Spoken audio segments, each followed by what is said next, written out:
As we make our way down into Habakkuk chapter 3, we will notice now that Habakkuk is now in a place of praise. His faith is praising. We have seen the pattern or the process that he has gone through.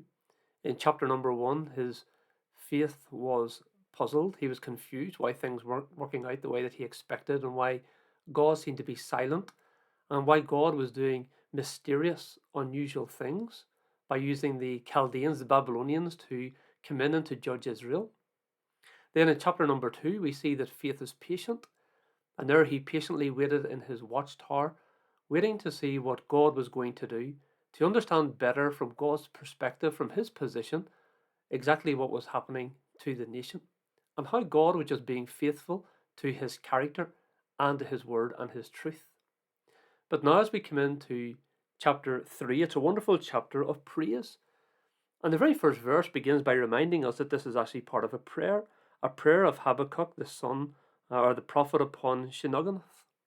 It almost seems to be that this is some kind of musical instrument, and he has wrote this prayer and he has turned it almost into a prayer of praise.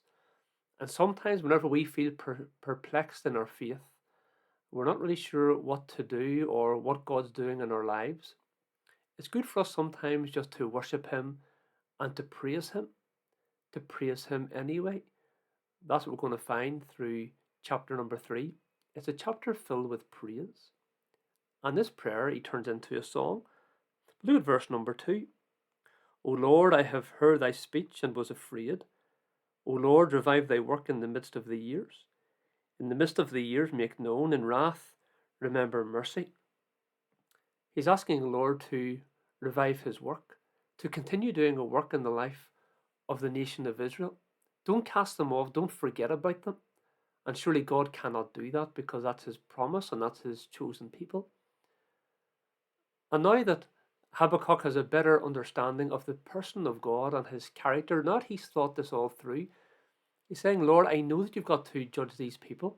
I know that you've got to judge sin. That's what you said that you always have to do. Not only are you going to judge Israel, but you too will judge Babylon, and you will judge anybody who sins against you, a holy God, because sin deserves and must be punished, it must be judged. But then he puts tender tones into this verse and to his words. In wrath, remember mercy. So as you're sending out and casting forth your judgment, Lord, be merciful. Be merciful to your people, to your children. And perhaps that's the way that we should look at our world today and our governments around the world. Lord, will you remember mercy in the midst of your wrath? We know that judgment's got to come, but Lord, be merciful and save many, even these days that we find ourselves living in. What a wonderful change in attitude Habakkuk has had. Now he's praising and he's rejoicing in the Lord, in his goodness and his faithfulness, just for who he is. His faith is praising.